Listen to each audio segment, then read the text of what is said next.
sécurité informatique, aujourd'hui, on va voir une faille qui permet de prendre le contrôle d'une machine à distance.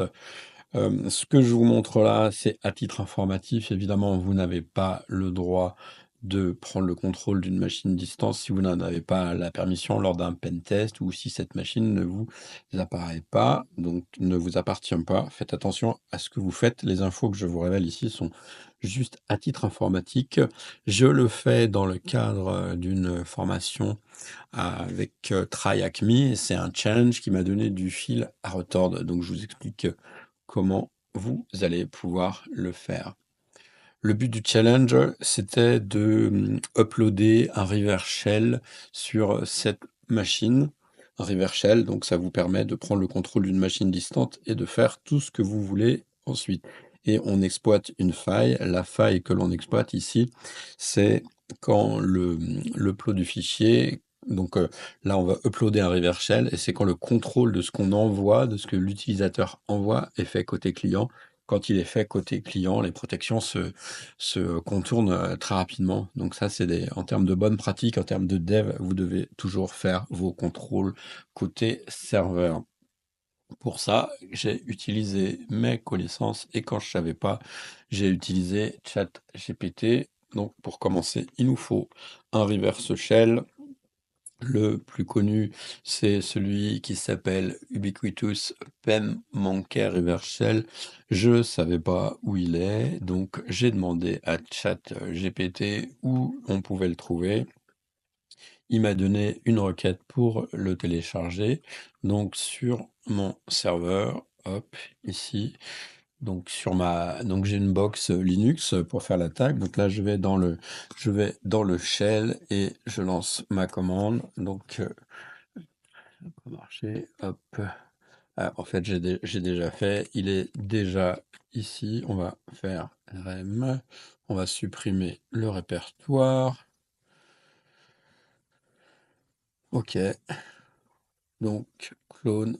Voilà. Donc là il a récupéré mon reverse shell. Il y a une chose à faire dedans, c'est d'aller changer l'adresse IP.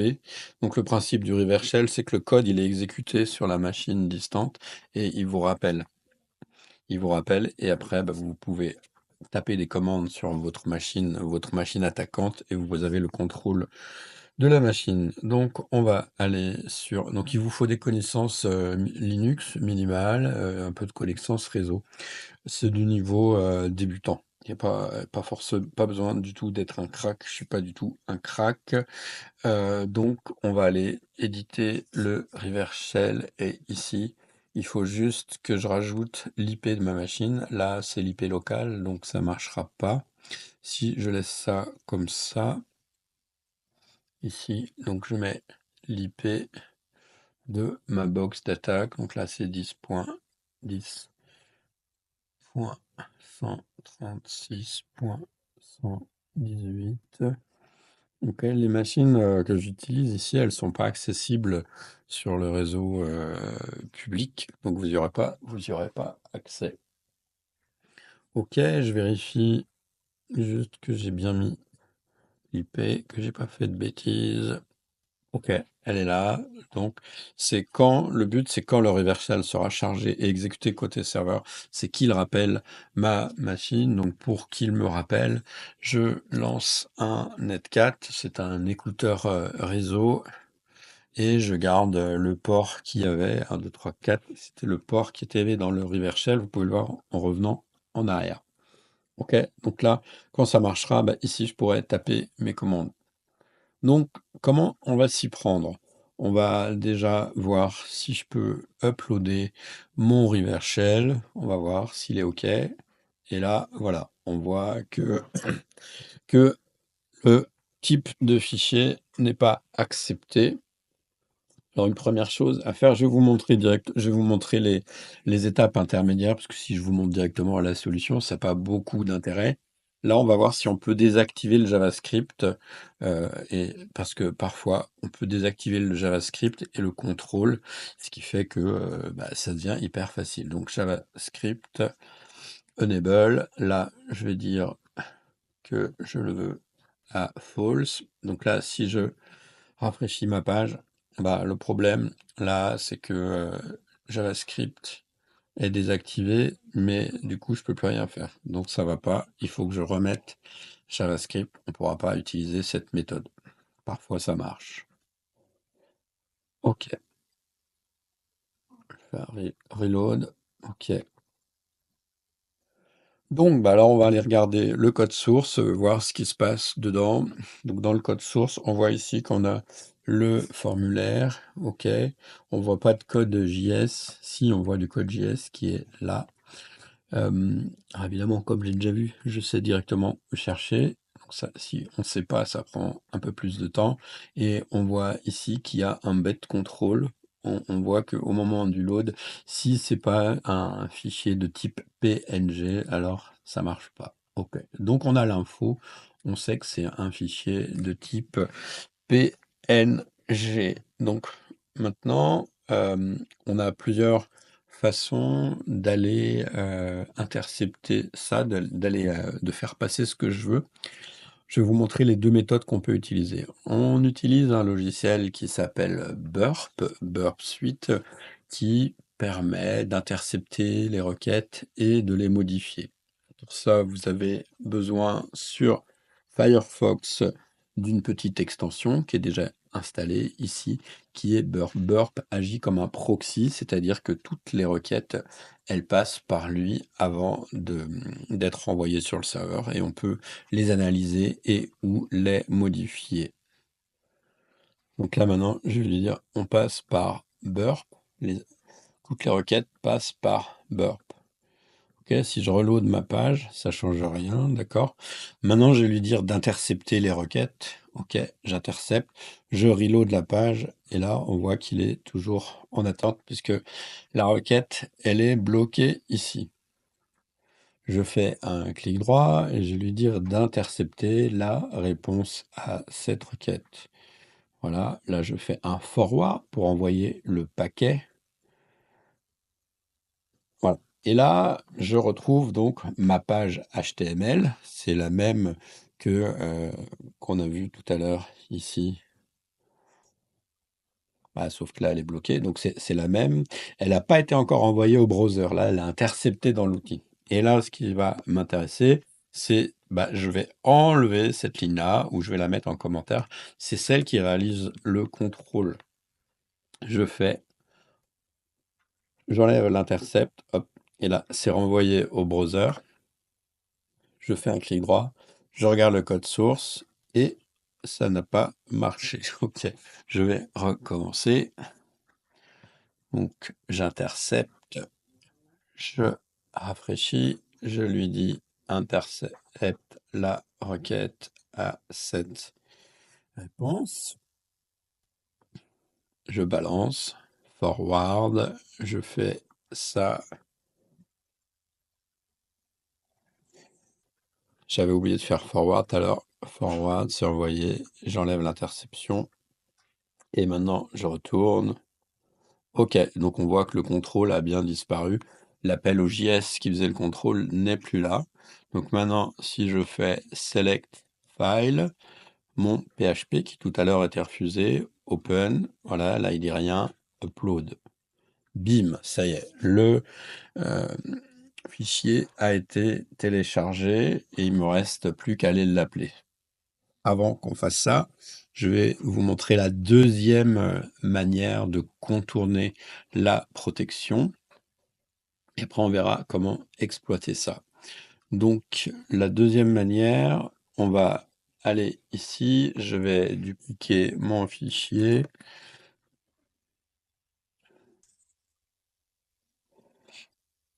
Voilà, mon fichier est là. Et l'astuce qu'on va utiliser cette fois-ci, c'est qu'on va le renommer avec une extension de type .png. .png. Et comme je veux pas qu'il ait le même nom que l'autre, on va l'appeler. J'ai mis un espace, c'est pas bon, c'est jamais bon. Les espaces dans les noms. Ok, PHP2. Voilà. Et donc vous avez compris, peut-être ce que je vais faire, c'est que je vais uploader. Je vous montre. Ici, on va aller dire select file. Je vais prendre le fichier, le faux fichier image, et après, avant de faire l'upload, je vais faire la modif. Donc, on y retourne, on y retourne. Donc ici, je vais rafraîchir ma page. Je veux cette fois-ci la page, la version avec le contrôle. OK, elle est là. Ce qui fait que si donc maintenant, je vais chercher mon fichier, ma fausse image. Je fais Open.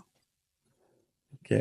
Là, j'ai choisi un point PNG. Et avant, alors si je fais Upload, ça ne va pas fonctionner. Si, ça a fonctionné, mais j'ai uploadé une image que je ne vais pas pouvoir exécuter. Donc, je prends ça. Hop. Open. Avant l'upload, là, je vais retourner dans Burp. J'intercepte. Je clique sur le bouton Upload. J'ai ma requête qui est ici. Je vais faire intercepter la réponse à cette requête et je vais aller changer ici le file type. Je remets le file type texte /x-php et là j'enlève l'extension, ce qui fait que le contrôle est passé puisqu'il a été fait au niveau client et là je renvoie au serveur, j'envoie ça, forward, et là il me dit que le fichier a été uploadé. Maintenant, il nous reste deux choses à faire, c'est d'aller appeler le fichier, sauf que je ne sais pas où il se trouve. Donc pour ça, on va utiliser un outil qui s'appelle, un outil d'énumération qui s'appelle GoBuster. Si je ne sais pas la syntaxe, je peux utiliser le man ou je peux utiliser notre ami ChatGPT qui sait tout. Donc ici, la syntaxe, c'est donc de faire un dire.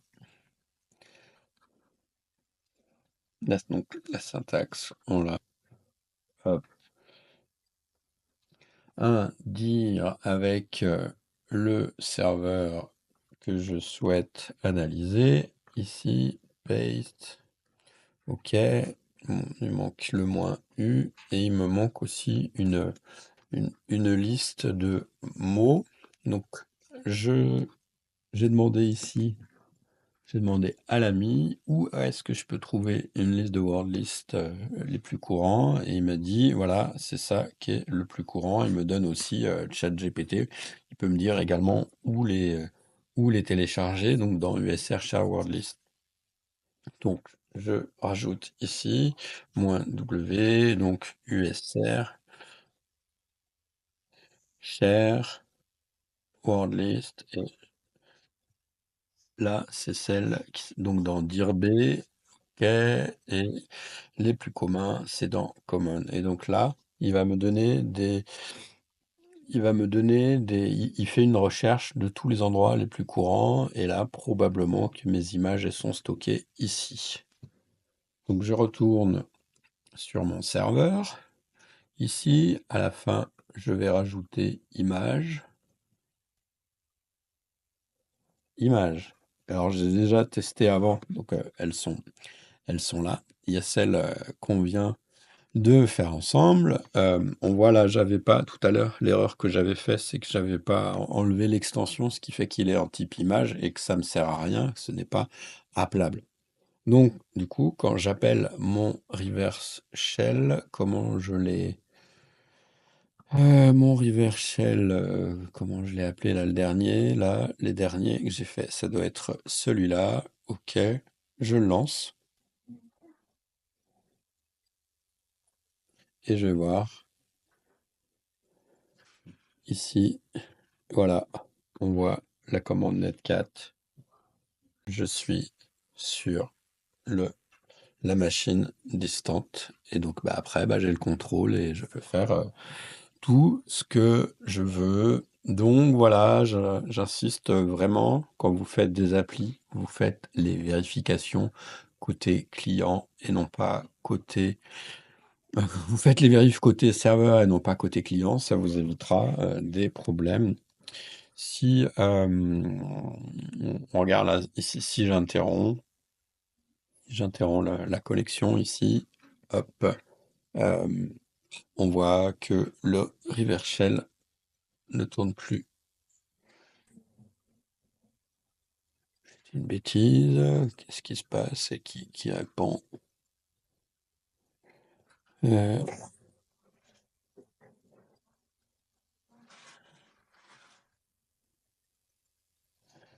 hop,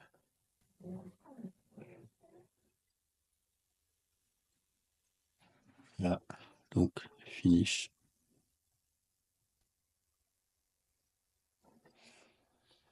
Et bien voilà, on a fait le tour. Donc si je le relance ici, bing. Non, il faut d'abord que je me mette en écoute. Cette fois, je vais arrêter là. Je me mets en écoute sur le port 1, 2, 3, 4. J'active le reverse shell. Hop. Et voilà, j'y suis. Ok. Par contre, ouais, il y avait juste un truc que je n'avais pas. C'est que si j'interromps ici le reverse. Ah oui, ok. Bon ben voilà, on apprend toujours quelque chose dans ces challenges. Euh, Bah, le plus intéressant, c'est pas d'aller forcément récupérer les drapeaux, mais de comprendre. Là, j'ai mis un moment avant de comprendre un truc. Je vous montre comment j'ai fait, parce que c'est aussi ça l'intérêt de ces challenges. C'est que dans le code source ici, je comprenais pas comment était fait le lien entre entre ce bouton et le bouton upload. Et j'ai un peu galéré à trouver. En fait, ChatGPT me donnait pas. Bah, il me disait que c'était fait. Bon, je vais pas tout vous passer. Il me disait que c'était fait avec jQuery. Euh, ok, d'accord, ça je comprends que c'était fait avec jQuery, mais il me disait qu'il y avait un appel comme ça quelque part. Sauf que moi, je ne le voyais pas dans le code où était fait ce lien. Et j'ai mis un moment avant de comprendre que ça se trouvait ici. Il y avait un autre script qui était là. euh, j'ai donné, alors là, il était un peu en mode pas très lisible. Et à un moment, c'était vers la fin, j'ai filé à ChatGPT le script. Je lui ai demandé est-ce que c'était là-dedans. Et voilà, il m'avait retrouvé le code. Donc, ChatGPT, très utile pour, comment dire, faire des recherches et comprendre comment tout ça fonctionne. Voilà, donc faites-en bon usage, ne faites pas de dingueries. Ciao, à plus.